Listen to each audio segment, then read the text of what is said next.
siempre también hay quienes sostienen y dicen de que en la Biblia no se habla acerca de la presencia de un tribunal en el cielo. Sin embargo, en la Biblia sí encontramos la presencia pues de textos que sobreabundan con relación a la presencia de un tribunal, de una carpeta fiscal, de cómo se viene haciendo un seguimiento a cada uno de los imputados o pecadores. Muy bien, entonces, ¿en qué parte de la Biblia, específicamente, hermano Darío, encontramos que ha llegado la hora del juicio? Es importante saber que la Biblia nos habla acerca de un tiempo de juicio. Primero quiero poner esto como plataforma de repente, ¿no? Si hablamos de un juicio, estamos hablando de determinar acciones, de un lado o de otro, para poder dar una sentencia de justicia, es decir, a cada quien según sean sus obras. ¿Esto qué cosa significaría? Que la salvación está relacionada estrecha y directamente con el asunto de tener que separar a buenos de malos.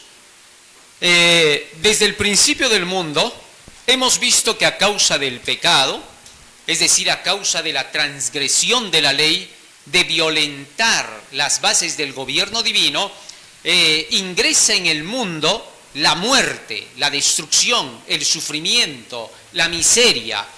Entonces, todo aquel que transgrede esa ley se convierte en alguien que participa de ese sistema que destruye el gobierno de felicidad, de armonía y de paz.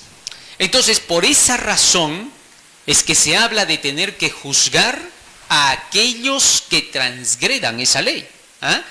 Entonces no es simplemente decir, yo transgredo la ley y punto y se acabó, no me moleste nadie a mí, no, sino que en realidad la transgresión de la ley va a traer desarmonía. Y por una causa como esa es que se habla del juicio. Es más, este juicio va a ser individual. Romanos capítulo 14, versículo 10, fíjense lo que dice en relación con el juicio. Romanos 14, 10. Pero tú, ¿por qué juzgas a tu hermano? ¿O tú también por qué menosprecias a tu hermano? Porque todos compareceremos ante el tribunal de Cristo. Cuando dice todos compareceremos ante el tribunal de Cristo, ¿a qué se está refiriendo?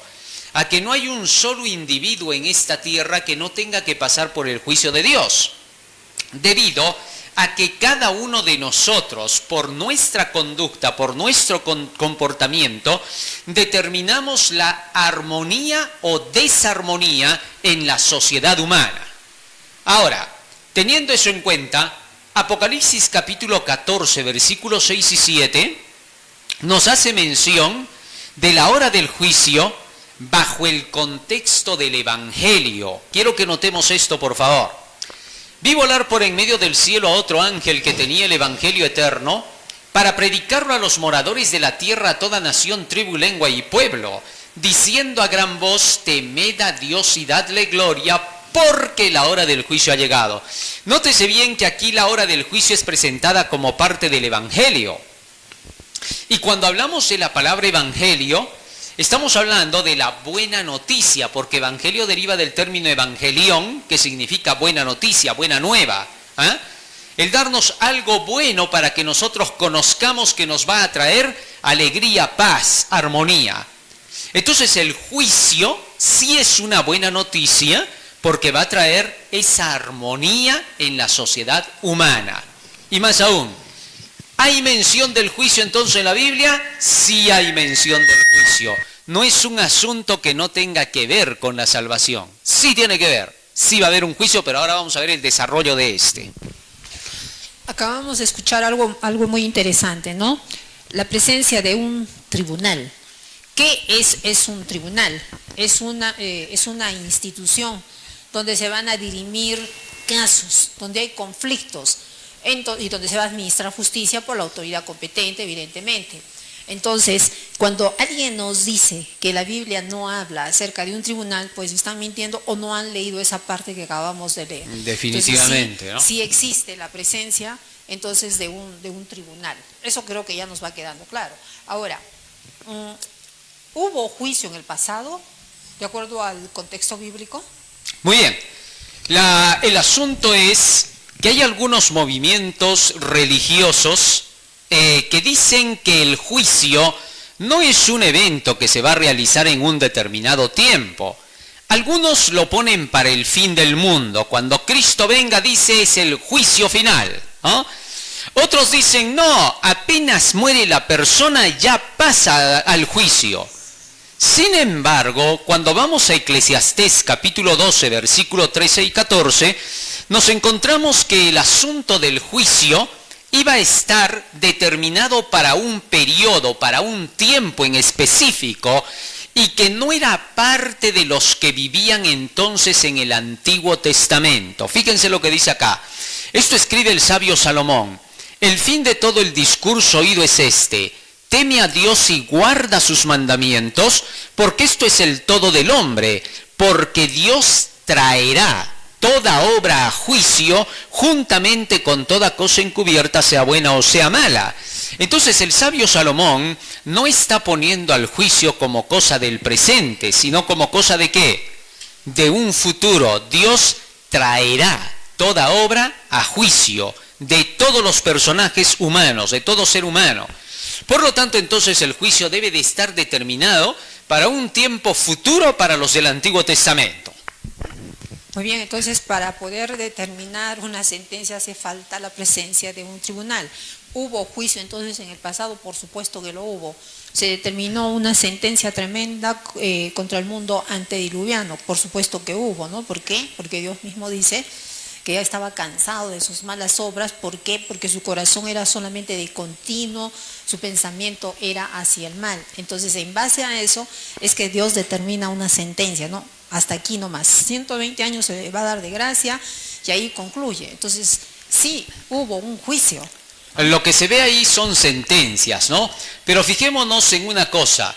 Esos antediluvianos todavía tienen que entrar en la hora del juicio que va a ser global para el fin del tiempo. Es decir, aunque fueron sentenciados en el diluvio por sus acciones de esa época y se trajeron como resultado el diluvio, no significa que ellos hayan pasado por el juicio de investigación que se tenía que realizar, porque todos ellos a partir de determinada fecha que vamos a ver más adelante, recién entran en ese juicio donde se va a determinar su muerte eterna, ¿correcto?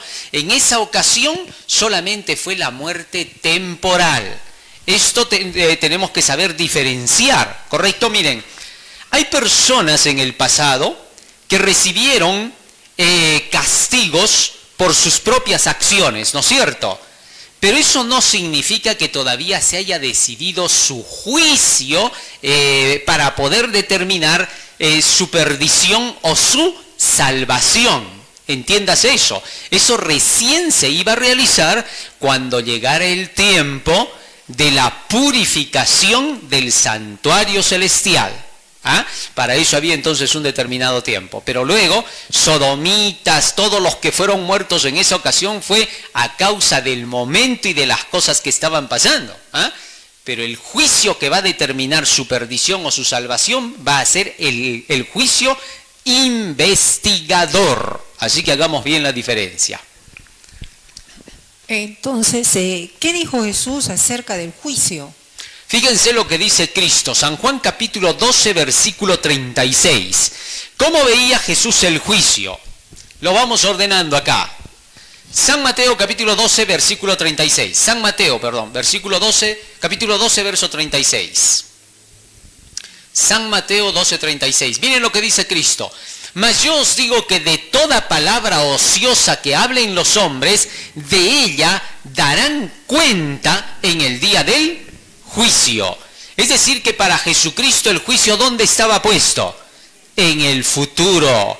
Darán cuenta en el día del juicio, ¿correcto? Pero eso todavía no es todo. Vamos a ver más adelante cómo es que hay quienes determinan que en realidad el juicio iba a ser cosa del futuro. Claro, por ejemplo, el caso de Pablo. ¿no? Claro, si entramos en la parte de Pablo, por ejemplo en Hechos capítulo 24, verso 24 y 25, fíjense lo que dice. Algunos días después, viniendo Félix con Drusila, su mujer, que era judía, llamó a Pablo y le oyó acerca de la fe en Jesucristo. Pero al disertar Pablo acerca de la justicia, del dominio propio y del juicio venidero. ¿A qué se está refiriendo Pablo cuando dice el juicio venidero? ¿Ya estaba realizándose el juicio? No, está hablando de un tiempo futuro, del juicio que va a venir, está diciendo en otras palabras, venidero. Entonces, si nos damos cuenta, en el Antiguo Testamento esperaban el juicio para el futuro. En el Nuevo Testamento con Jesucristo se esperaba el juicio para el futuro. Y con el apóstol Pablo en la era apostólica se esperaba el juicio para el futuro. Hasta incluso si hacemos mención de los grandes reformadores, Martín Lutero en el año 1500 declaró: el juicio por lo menos estará de aquí a 300 años en el futuro. Así que entonces, por el testimonio de los que estudiaron la Biblia y por el testimonio de los personajes bíblicos, el juicio era una cosa todavía del futuro para todos los que estuvieron en el conocimiento de la palabra de Dios en la historia. Bueno, en este juicio, entonces, ¿a quiénes se va a juzgar? Muy bien, el juicio que se va a determinar va a ser sobre todos los moradores de la tierra, ¿correcto? Sobre toda la humanidad. Solamente que debemos entender que el juicio va a llevarse a cabo por fases. ¿Cómo es eso de que por fases se va a llevar? Primero, se va a tener que juzgar a todos aquellos que hayan muerto. Hebreos capítulo 9, versículo 27, fíjense lo que dice allí. Y de la manera que está establecido para los hombres, que mueran una sola vez y después de esto, el juicio. Lo más lógico que tengamos que pensar es que a una persona no se le puede juzgar sino hasta que termina toda su vida, ¿no es cierto? Porque ¿cómo se podría hacer entonces su juicio? Tiene que haber vivido, haber muerto y recién se determina si sus acciones eran justas o no eran justas. ¿Está claro? Entonces, por lógica, los muertos tienen que ser los que sean juzgados. No obstante, para la etapa final de la historia, van a haber personas que antes de que mueran serán juzgadas. Así que va a ser algo especial. ¿Por qué? Bueno, es un hecho lógico, porque cuando Cristo venga, va a encontrar gente viva. Entonces, ¿cómo habrán sido juzgados esos para salvación o para perdición? Tendrán que haber sido juzgados estando ¿en qué? En vida. Entonces, hay un grupo de personas, por eso decía, que serán juzgadas después de muertas, y hay otro grupo de personas que será juzgada en vida, estando en pie. Pero ahora vamos a ir haciendo ya la diferencia. Entonces, ¿el juicio es para cuándo? ¿Para el fin del mundo? Muy bien, este es un punto clave. El juicio, en realidad, tampoco va a ser para el fin del mundo, sino que va a ser antes del fin del mundo. Aunque no ha sido en tiempos de Jesucristo, los apóstoles y los del Antiguo Testamento, tampoco será para la segunda venida de Cristo en sí misma. Fíjense lo que dice Apocalipsis capítulo 14, versículo 7 y versículo 13, para que nos demos cuenta de lo que estoy diciendo. En Apocalipsis 14, 7 dice: diciendo a gran voz, temed a Dios y dadle gloria, porque la hora de su juicio, ¿qué dice? Es decir, ha comenzado el juicio. Y ahora vean lo que dice el versículo 13. Versículo 13. Apocalipsis 14, 13. Dice: oí una voz que desde el cielo me decía, escribe, bienaventurados de aquí en adelante los muertos que mueren en el Señor. ¿De dónde en adelante? ¿Quiénes son felices al morir de allí en adelante? Aquellos que mueren después de que empezó, ¿qué? El juicio. O sea, el juicio ha comenzado y todavía hay gente muriendo acá en la tierra y muriendo en Cristo. A la venida de Cristo, los que han muerto en Cristo más bien resucitan. Así que entonces quiere decir que si resucitan los que han muerto en Cristo es porque ya fueron juzgados. Entonces, a la venida de Cristo no es que se realice el juicio, sino ya habrá terminado el juicio y Cristo solo viene a dar sentencia. Primera de Tesalonicenses capítulo 4, versículo 15. Miren lo que dice. Por lo cual os decimos esto en palabra del Señor, que nosotros que vivimos, que habremos quedado hasta la venida del Señor, no precederemos a los que durmieron. 16. Porque el mismo Señor, con voz de mando, con voz de arcángel y con trompeta de Dios, descenderá del cielo y los muertos en Cristo resucitarán primero. Fíjense que en Apocalipsis 14:13 dice, felices los muertos que mueren en Cristo del juicio en adelante. Pero a la venida de Cristo dice, de esos muertos en Cristo resucitarán primero. Entonces, el juicio debe empezar mientras hay gente que está viva en la tierra y que todavía está muriendo en Cristo Jesús. ¿Correcto? Para eso hay una fecha que se determina en la Biblia en relación con el juicio, ¿no es cierto? Esa es la fecha de 1844, pero de eso, para demostrar, vamos a hablar en el próximo tema, ¿correcto? Pero ya para nosotros, para algunos que hemos escuchado el tema de la hora del juicio, cuando comienza al final de los 2300 años de la profecía de Daniel 8:14, sabemos que esto comenzó en 1844. Y entonces, desde ese momento, felices los que mueren en el Evangelio de Cristo, sabiendo que la hora del juicio ha llegado, porque ellos son los que mueren en Cristo Jesús. Ya que todo aquel que conoce el tema del juicio toma a Jesús como su abogado defensor. ¿Correcto? Muy bien, entonces, el juicio no se da en el fin del mundo, sino antes del fin del mundo. Entonces, ¿termina el juicio en el fin del mundo o al fin de la gracia? ¿Cómo es esto? Muy bien, este es un buen punto, ¿no es cierto? Ya que decimos que el juicio ha comenzado antes del fin del mundo, ¿cuándo se termina el juicio? Porque ya hemos dicho que cuando Jesús venga, viene a dar sentencia del juicio. Apocalipsis capítulo 22, versículo 11 y 12, fíjense lo que dice allí. El que es injusto sea injusto todavía, y el que es inmundo sea inmundo todavía, y el que es justo practique la justicia todavía, y el que es santo santifíquese todavía. Estas palabras las va a decir Cristo cuando se acabe el juicio. ¿Por qué? Va a decir, como terminó el juicio, el que ha sido santo, siga santo, y el que ha sido inmundo, sigue inmundo, porque ya no hay más intercesión. Entonces, una vez que dice estas palabras Jesucristo, fíjense lo que sigue diciendo el versículo 12. He aquí que yo vengo, ¿qué? Pronto. O sea, después de que termine el juicio, todavía va a pasar un tiempo y recién Jesucristo va a venir. ¿Está claro?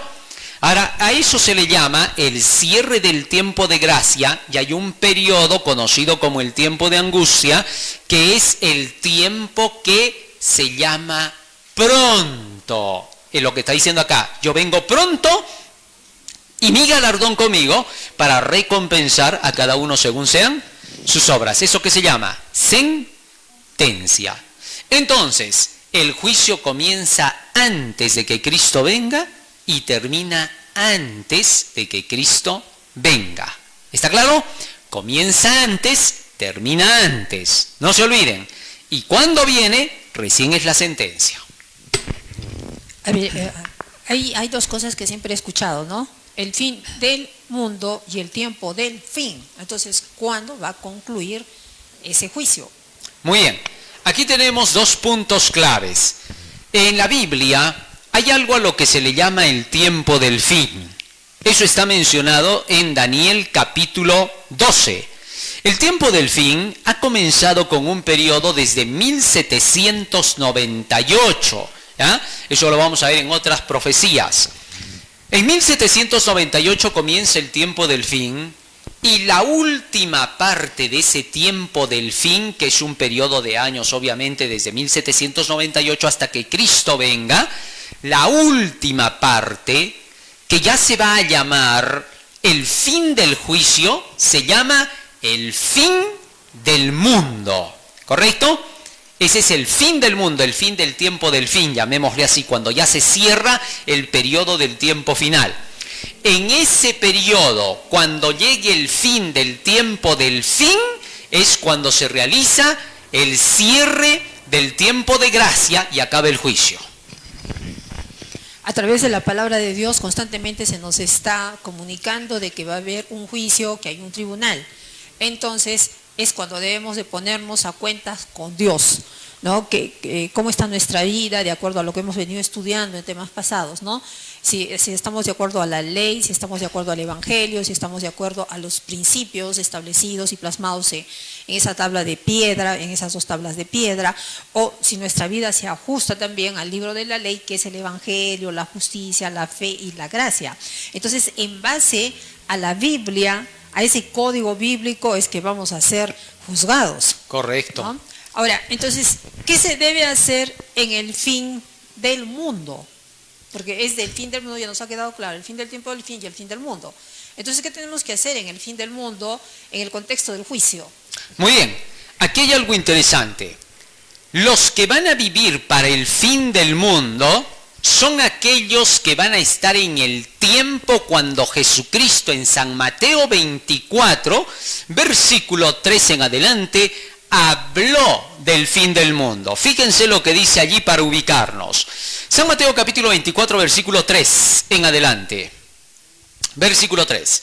Y estando él sentado en el monte de los olivos, los discípulos se le acercaron aparte diciendo: Dinos, ¿cuándo serán estas cosas y qué señal habrá de tu venida y del fin del siglo o fin del mundo? Respondiendo Jesús les dijo: Mirad que nadie os engañe, porque vendrán muchos en mi nombre diciendo yo soy el Cristo, y a muchos se engañarán. Y oiréis de guerras y rumores de guerras. Mirad que no os turbéis, porque es necesario que todo esto acontezca, pero aún no es el fin. Porque se levantará nación contra nación y reino contra reino, y habrá pestes, hambres y terremotos en diferentes lugares. Y escuchen esto, y todo esto es el principio ¿de qué? Ya está. Ahora, todas estas señales que acabo de leer, que Jesucristo mencionó, iban a anunciar que estábamos viviendo en el periodo del fin del mundo. ¿Por qué? Porque los discípulos preguntaron, ¿qué señal habrá del fin de qué? Del mundo. Entonces todos los que vivan dentro de este periodo, del anuncio de esta profecía de San Mateo 24, deben ser aquellos que estarán viviendo en pleno fin del mundo, cuando ya se va a cerrar la historia, se va a cerrar la gracia. Durante este periodo de estas señales es cuando todos debemos saber que estamos en plena hora del juicio y que hay que arrepentirse de todos los pecados, porque se nos viene el cierre del tiempo de gracia. Por eso, en el versículo 14, fíjense lo que dice. San Mateo 24, 14. Y será predicado este evangelio del reino en todo el mundo para testimonio a todas las naciones, y entonces vendrá ¿qué? Ya, ¿esto qué significa? Cuando se vaya predicando San Mateo 24 con las señales del fin, es el tiempo cuando la gente debe pensar en que debe entrar en esta hora del juicio en vida. ¿Me entienden? ¿Eso qué quiere decir? Miren, todas estas señales de Mateo 24 ya las hemos estudiado, ¿no es cierto? ¿Estamos viviendo en medio de esas señales, sí o no? Sí, señor. Y si estamos en medio de esas señales, quiere decir que nuestro juicio se está llevando a cabo de cada uno de nosotros. ¿Y qué es lo que tenemos que hacer en este momento de juicio, cuando se está llevando a cabo nuestro juicio? No separarnos para nada de la verdad que hemos conocido, del evangelio que hemos recibido. Mientras permanezcamos en este mensaje de los 3 ángeles, del tercer ángel, estamos en pleno juicio. Si tú abandonas el mensaje del tercer ángel, abandonas el evangelio, entonces se determina tu juicio en el cielo. ¿Me entiendes? Entonces, ¿qué es lo que tenemos que hacer para que nuestro juicio no se determine? No salir de esa verdad del mensaje del tercer ángel. Lo que hemos conocido debemos ir profundizando. ¿Por qué? Porque mientras conocemos este mensaje, todavía nos quedan ciertas dudas, preguntas, cosas que todavía no entendemos, ¿no es cierto? Entonces eso lo vamos aprendiendo acá en la iglesia, y mientras estamos viniendo a la iglesia, estamos en juicio, porque somos la Odisea, el pueblo en juicio. Estamos en juicio, pero todavía no se determina nada negativo contra nosotros. Y el que persevere hasta el fin en esta verdad sin moverse de ella, ese será ¿qué? Ese será salvo. Entonces estamos en pleno tiempo del juicio antes de que se cierre la gracia, y estamos en vida y ya estamos siendo juzgados. Es interesante, ¿no? En la antigua dispensación, esto es en los días del pueblo de Israel, con la presencia del santuario, encontramos el Yom Hadin, ¿no? Que era un anuncio 10 días antes, conjuntamente la fiesta de las trompetas, era un anuncio de que venía el juicio, el Yom Hadin, ¿no? Yom día, Hadin, juicio. Era un periodo de tiempo en el cual el pueblo de Israel tenía gracia para poder arrepentirse de sus pecados, confesar sus pecados. Y luego venía el Yom Kippur, el día de la expiación, de la purga de los pecados. Bien, entonces, por así decirlo, nosotros estamos con el llamamiento del mensaje, básicamente del tercer ángel, en ese Yom Kippur. Correcto. No, el Yom Hadin, perdón, Yom Hadin, el día del juicio. Mire, estamos en el día del juicio, arrepiéntanse, ¿por qué? Porque hay que purgar los pecados, porque desde el 22 de octubre de 1844, Jesucristo entró en el lugar santísimo para oficiar en la última parte de su cargo como sumo sacerdote en favor del hombre, en este ministerio en favor del hombre, ¿no? Correcto. Muy bien, entonces, hemos entendido hasta aquí que sí, efectivamente, nos ha quedado muy clara la idea de que sí existe un tribunal y de que sí existe un juicio que se está dando allá en el cielo, a diferencia de que quienes dicen pues de que no hay tribunal, de que no hay juicio, pero hemos visto que efectivamente sí existe un tribunal, se está dando un juicio, en ese tribunal se han venido dando sentencias y lo que se está esperando es un juicio final, ¿bien?, donde ya no va a haber oportunidad, una sentencia final, no se va a poder apelar a nada absolutamente, por eso se está haciendo ese llamado, ¿no?, de que ahora es el momento de arrepentirse. Muy bien, entonces hermanos, hemos visto hoy la hora del juicio. ¿Hay alguna pregunta? Todavía tenemos solamente 6 minutos. Aquí, nuestra hermana Luisa. Tenemos los micrófonos por ahí, hermano. ¿Qué es abandonar el mensaje del tercer ángel? Fíjense en esto. Cuando a nosotros se nos anuncia el mensaje de la hora del juicio, ¿correcto?, del mensaje del primer ángel en este caso, y se nos dice que hay que salir de Babilonia, hemos abandonado en primer lugar el mundo. Luego se nos dice que como estamos en la hora del juicio tenemos que adorar al Creador. Hemos empezado a guardar el sábado. Y luego se nos dice que la bestia y su imagen, es decir, el poder de Roma y el poder del protestantismo, van a trabajar para hacer imponer la marca de la bestia, ¿correcto? El sistema del papado hará imponer su marca, que en este caso será el decreto dominical. Cuando hemos conocido ese mensaje, nos hemos integrado al pueblo de Dios adventista del séptimo día, ¿no es cierto? Porque guarda el día sábado, porque cree en la hora del juicio, porque sigue lo que está diciendo este evangelio eterno de Apocalipsis 14. Entonces, cuando nosotros hemos aceptado ese mensaje y permanecemos en esa creencia, sin movernos a derecha ni a izquierda, todo lo que ya hemos dejado atrás de errores, ya no volvemos más a ellos. Entonces, al permanecer dentro de este mensaje, venimos cada sábado, estudiamos, seguimos preparándonos, seguimos aprendiendo con la lectura del Espíritu de Profecía, la Biblia, estamos permaneciendo en el tercer ángel, ¿correcto? ¿Cuándo es que nosotros salimos del tercer ángel?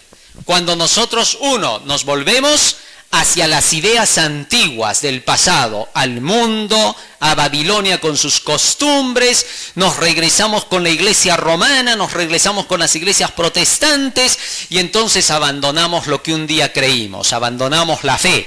Eso significa renunciar al mensaje, apostatar de la fe.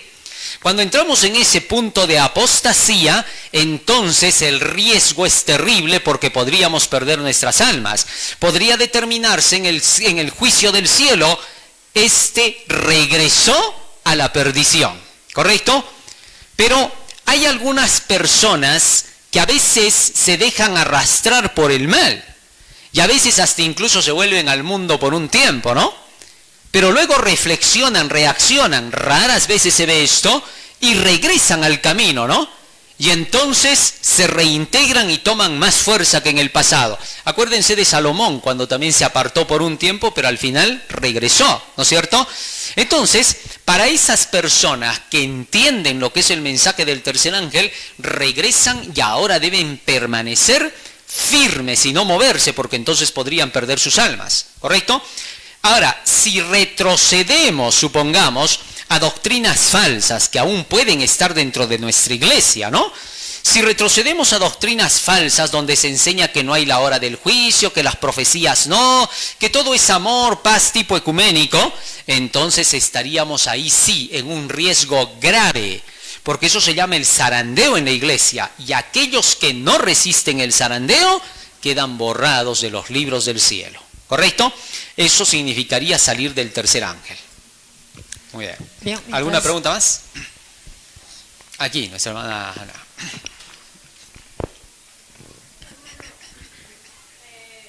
Dice que nosotros debemos de confesar nuestros pecados, ¿verdad? ¿Y cómo nosotros sabemos que hemos confesado realmente todo si no nos hemos olvidado de Dios? Ah, ya. Ese es un gran problema que muchos cristianos tienen, ¿no? Dicen, ¿cómo puedo estar seguro de que no hay un solo pecado que me quede por ahí que no he confesado, ¿no? Fíjense, cuando nosotros confesamos nuestros pecados, primero confesamos todos aquellos de los que estamos conscientes, ¿no? Señor, perdóname por mentir, por haber pensado mal, por haber insultado, porque se me escapó un sapo, una culebra, etcétera, ¿no? Muy bien. Esos son los que nos acordamos, ¿no es cierto? Pero hay pecados que no te acuerdas y que dices, ¿habrán más pecados por ahí? Y no me estoy acordando y en la hora del juicio podrían ser mi sentencia. Entonces, para eso, ¿qué hacemos en la oración? Señor, y de los pecados que no me acuerdo, perdóname también. Pero ¿cómo va a sacar Dios esos pecados? Porque podrían estar todavía ahí y los volvemos a repetir porque no nos acordamos. ¿Ah? Hay riesgo. Entonces, a medida que estudiamos la Biblia, de pronto estamos leyendo algo en la Biblia y decimos, ah, eso es lo que yo había hecho. ¿Se dan cuenta? O decimos, eso también era pecado y yo no lo sabía. Entonces la Biblia se encarga de poder sacar nuestros pecados a luz. Fíjense lo que dice en el libro de Hebreos capítulo 4 versículo 12, ¿ya? Para que veamos cuánto poder tiene la Biblia. Porque la palabra de Dios es viva y eficaz y más cortante que toda espada de dos filos, y penetra hasta partir el alma y el espíritu, las coyunturas y los tuétanos, discierne los pensamientos y las intenciones del corazón. Versículo 13, y no hay cosa creada que no sea manifiesta en su presencia. Antes bien, todas las cosas están desnudas y abiertas a los ojos de aquel a quien tenemos que dar cuenta. O sea, la Biblia puede llegar a leer tus pensamientos más íntimos, tus sentimientos más profundos, para poderte hacer dar cuenta de cuáles son los errores que te faltan corregir o confesar. Libro de San Juan, capítulo 12, versículo 48. Miren lo que Jesús dijo allí. El que me rechaza y no recibe mis palabras, tiene quien le juzgue. La palabra que he hablado, ella le juzgará en el día postrero. ¿A través de qué vamos a ser, dice, juzgados? Por las palabras del Señor, toda la Santa Biblia. Entonces, si por la Biblia vamos a ser juzgados, por eso necesitamos hacer el año bíblico, para ver en qué parte de la Biblia puede haber algún pecadito escondido nuestro. ¿Se dan cuenta? Por eso es que todos leemos la Biblia. No la leemos simplemente porque nos gusta, no la leemos simplemente porque nos han dicho que la leamos, porque el pastor me está persiguiendo, porque de repente el hermano me está ganando en hacer el año bíblico. No. La estudiamos porque ahí está la fuente de nuestra salvación. Porque ella nos va a decir qué cosa nos queda todavía de mal para corregirlo. Porque si nosotros permanecemos con algún pecado, estaremos perdidos eternamente.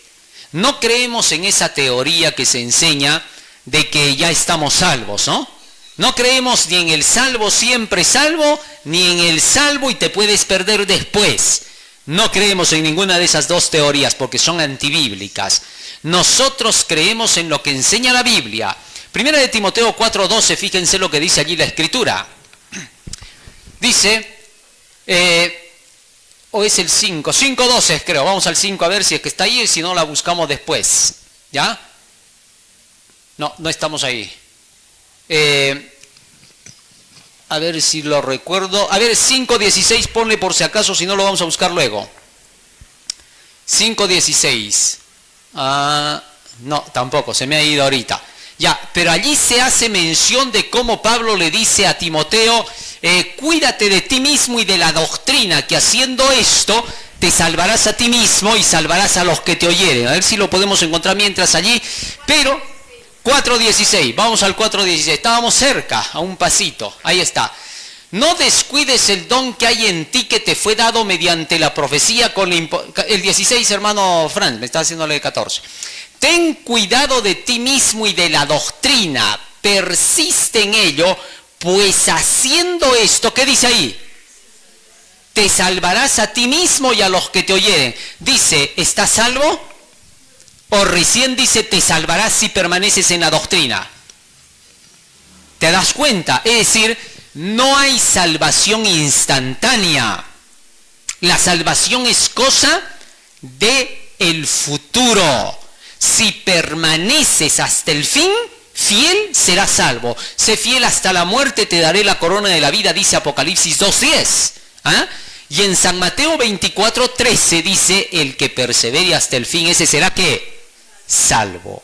Es decir, en otras palabras, nosotros, para poder salvarnos, creemos que tenemos que permanecer en la verdad, fieles, obedientes hasta el último instante de nuestra vida. ¿Correcto?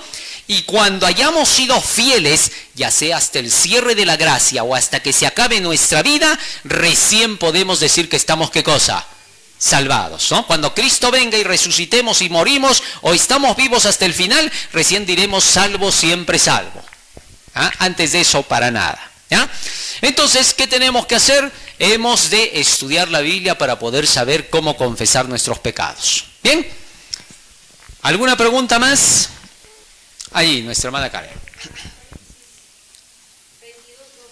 Dice, pronto vengo. Si Cristo viene pronto, ¿y cómo nosotros vamos desde ahí para adelante? ¿Cómo vamos a abstenernos de pecar? Ya, muy bien. Buena pregunta. Esto va a suceder cuando se cierra el tiempo de gracia, ¿no es cierto? Cuando se haya cerrado el tiempo de gracia, cuando haya acabado el juicio en el cielo, por lo mismo que ya hemos aprendido a apartarnos del pecado, ya no vamos a querer pecar. Más aún, yo me atrevería a decir que a partir del decreto dominical de la marca de la bestia, ya los hijos de Dios no van a querer buscar el pecado para nada, porque ya saben que es el momento en que se está colocando la marca definitiva de la bestia sobre los que rechazan la verdad y la marca de Dios sobre los que permanecen en Cristo. Entonces, por una razón como esa, los hijos de Dios no van a querer pecar después del decreto dominical. Incluso ya desde antes del decreto ya estamos ahorita preparándonos, ¿no? Estamos buscando abandonar todo lo malo porque no nos vaya a sorprender ese día. Y entonces, los que entran al cierre del tiempo de gracia, por lo mismo que el texto dice, el que ha sido santo, que siga siendo ¿qué? Santo. ¿Ah? Entonces quiere decir que los hijos de Dios, a partir de ese tiempo, no van a querer buscar pecar. Y por un hecho lógico, ¿no? Si tú ya ves que se cerró la gracia, ves que las plagas están cayendo, ¿buscarías pecar? Ni siquiera vas a tener ganas de pecar, porque con todo lo que vas a estar viendo en el mundo, cómo se destruye, terremotos, inundaciones, tempestades, la plaga de sangre, todas esas cosas, no vas a querer volver al pecado. ¿Por qué? Porque aprendiste. O sea, si no hemos aprendido ahora, ahí sí volveríamos, ¿no? Porque nos parecería normal. Pero si hemos aprendido ahora y hemos entendido de qué se trata, ya no vamos a querer pecar, ¿no? Así es como Dios nos asegura. Y obviamente que el poder del Espíritu Santo, la lluvia tardía que va a caer sobre el pueblo de Dios, para el tiempo del decreto dominical, le va a dar la capacidad y la fuerza como para no querer pecar. Para eso es la lluvia tardía, ¿no? Para que resistamos en el tiempo de angustia. Muy bien. ¿Hay alguna pregunta más? ¿No hay más preguntas? Muy bien. En el próximo tema vamos a estar hablando acerca de los libros del cielo, cómo se lleva a cabo el juicio. Ya ese es otro tema, ¿no es cierto? Cómo se lleva el juicio en el cielo con los libros. Bien, es interesante, ¿no? También quizás acotar un poquito, un granito de arena, a la respuesta que ya diste con respecto a qué significa abandonar el tercer ángel. Entendiendo lo que es el tercer ángel, es la verdad presente. Entonces, si ya no se predica esa verdad, porque para eso existe la Asociación Adventista de 1863, ya no se predica esa verdad, entonces ya abandonaron el mensaje del tercer ángel, ya no se predica la segunda venida, más se predica temas que tienen que ver con sentimentalismos, temas que no tienen nada que ver con la verdad presente. Entonces eso es abandonar el tercer ángel. Pero no solamente eso, la hermana White en el libro Primeros Escritos dice que Dios no siente agrado cuando vamos a asambleas donde no se está diciendo ni predicando la verdad. Y nos exponemos, dice, a los ataques de Satanás. Sus ángeles tampoco nos van a acompañar. Es decir, tenemos que tener plena conciencia de que se está predicando ciertamente el mensaje del tercer ángel, pero hay un lugar también donde se debe estar predicando el mensaje del tercer ángel como Dios manda, ¿no? Entonces, abandonar el tercer ángel es apostasía, ¿no? Predicar otros mensajes bajo el supuesto, no, sí, también hay que predicar. No es sí, sí, también.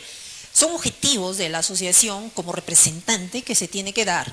Entonces, si la asociación ya no empuja ese tren, ya no empuja ese coche en el sentido de predicar el mensaje del tercer ángel para esta última hora, cayó en apostasía.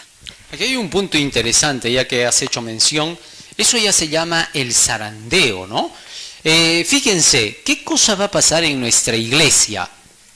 Jesús declaró en la parábola de las 10 vírgenes que hacia el final del tiempo iba a haber una división en la iglesia, ¿no es cierto?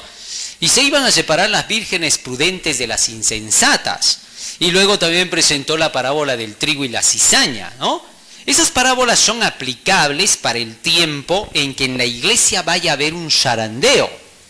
Ahora bien, ¿qué produce el zarandeo en la iglesia? ¿Ah? Esto solo como para poder aclarar, porque eso sí tiene que ver con el juicio, ¿no?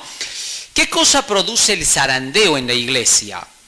En el libro de Evento de los Últimos Días, en la página 14, haciendo directamente la presentación, Elena de White, y eso lo podemos demostrar con textos bíblicos, pero lo voy a reducir por esta vez, tan solo para poder entrar en ese punto, ¿no?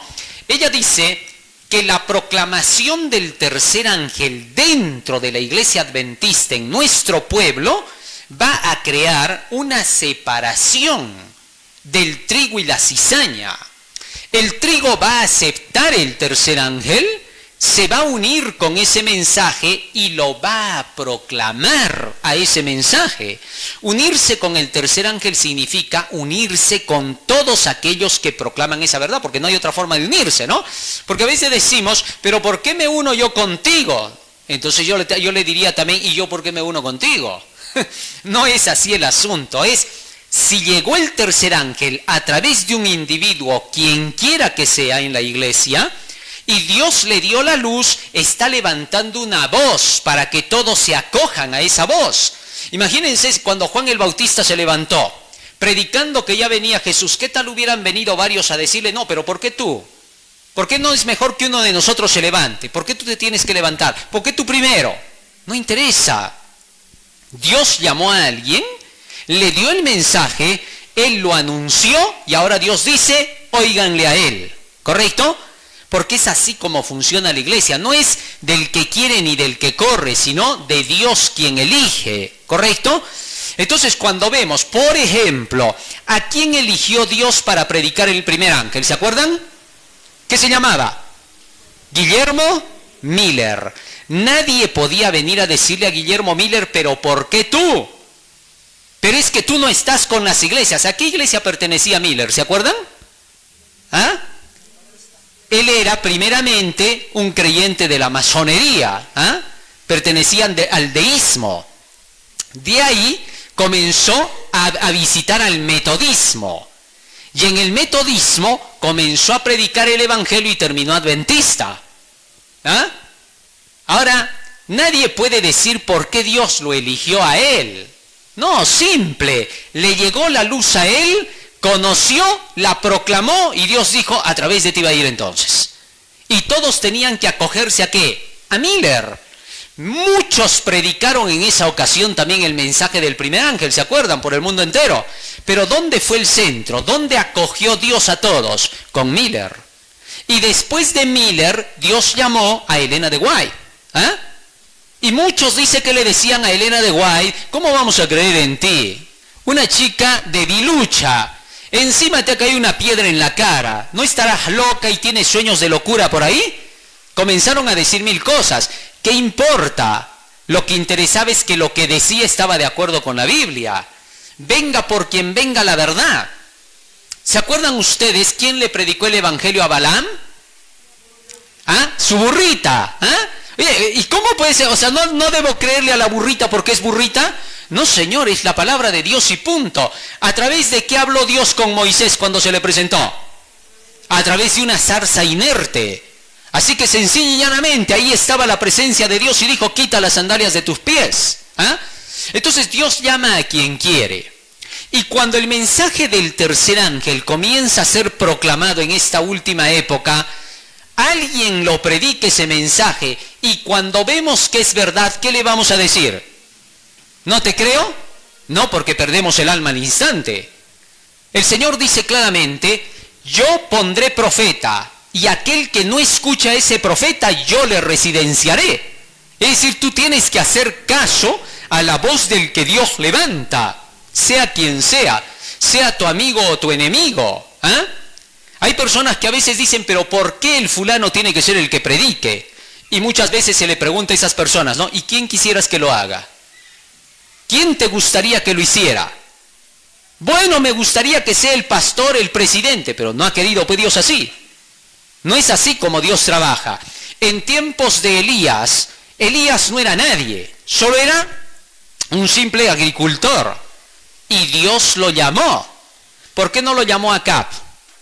¿Por qué no utilizó a los profetas que estaban sentados a la mesa de Jezabel? ¿Ah?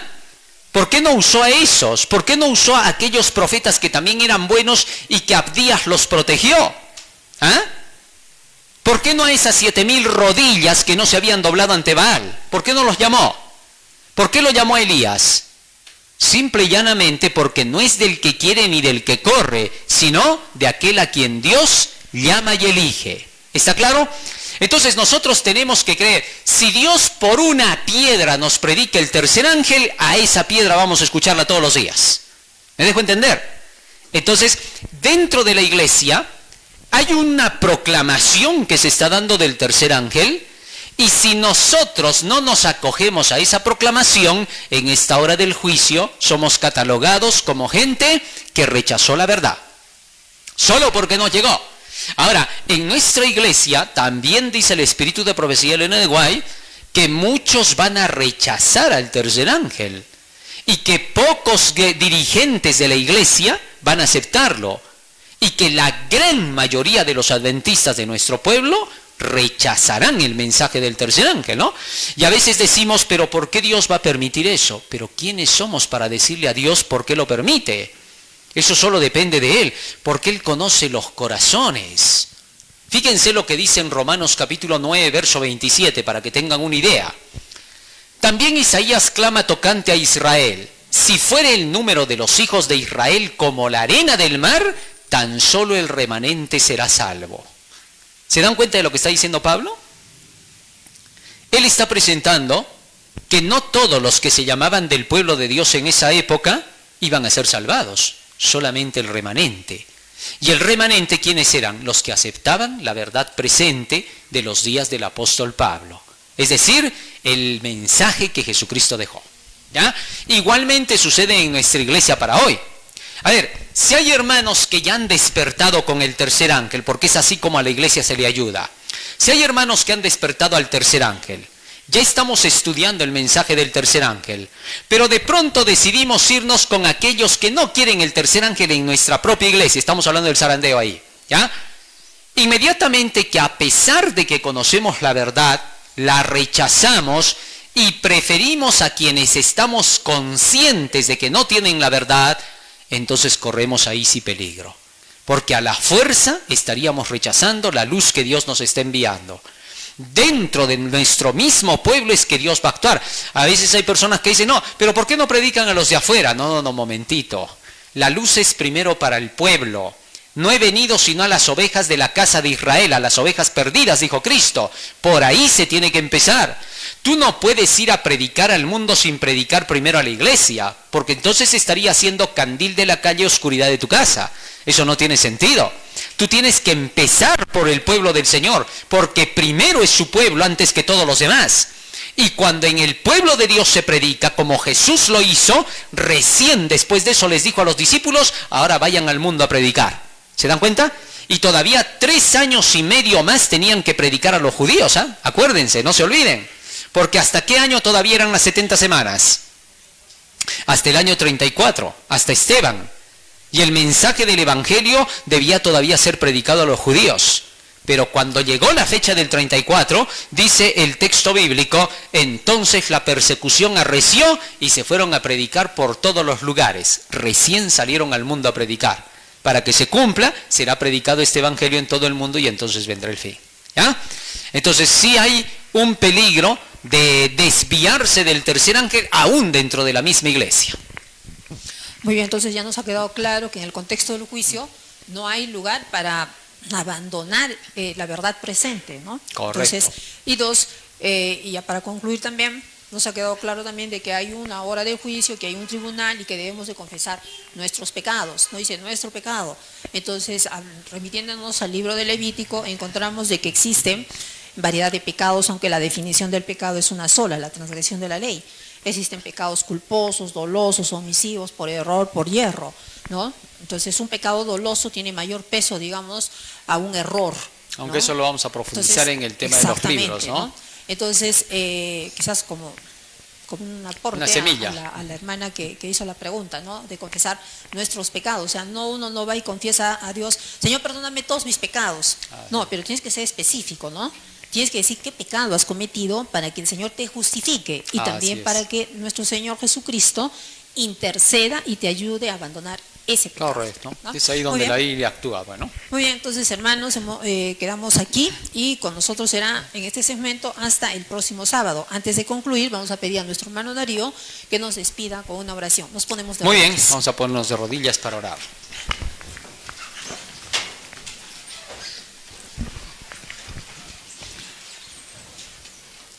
Bondadoso Padre que moras en los cielos, estamos agradecidos a ti por permitirnos haber estudiado tu santa palabra. Te rogamos, Padre Santo, que lo que hemos aprendido quede grabado en nuestra mente y corazón para que sea el motor que impulse nuestras acciones. Bendice a cada hijo tuyo, Señor, que ha estado participando y sintonizándonos a través del canal en cualquier lugar del mundo. Porque te lo rogamos en el nombre de Jesús. Amén. Amén, Señor. Amén.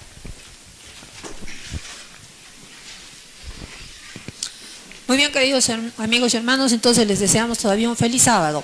Pero antes no queremos dejar pasar por alto lo siguiente, las direcciones a las cuales ustedes pueden entrar y visitar los programas de nuestro hermano Darío, participar también con sus preguntas y aportes. Tanto a través, hermanos, del canal El Último Llamado Divino por Face, por YouTube, pueden escuchar los mensajes que venimos proclamando de los 3 ángeles, y también estamos a través de TikTok. Estamos en el canal de Kalel para que puedan ver y escuchar el mensaje del tercer ángel. Estamos también a través de X, estamos en Instagram, estamos en Face, así que compartan, viralícenlo para que muchas personas puedan conocer. Es más, háganse grupos para que puedan lograr que el evangelio avance mucho más rápido. Y si se pueden entrar a otras denominaciones, iglesias y participarles con el mensaje, también hay que pasarle. Porque yo he visto que hay algunas iglesias evangélicas que escuchan nuestro mensaje, ¿no? Nos oyen. Saben que yo me sorprendí varias veces cuando de pronto entro a participar en sus redes de ellos Y de pronto me dicen, esa voz la reconocemos. Y empiezan a decir, ¿no? Ah, tú eres el que defiende la ley, el sábado y todas esas cosas, ¿no? Entonces quiere decir que nos han escuchado. En otras nos cierran de plano, porque eso significa que nos han oído ya. Así que compartan, por favor, hermanos. Hermanos, no nos retiremos porque todavía continuamos con algunos minutos en nuestra programación. Creo que tenemos un examen de 10 minutos, pedimos a nuestra hermana encargada para los exámenes y luego tendremos una pequeña reflexión para la despedida del sábado.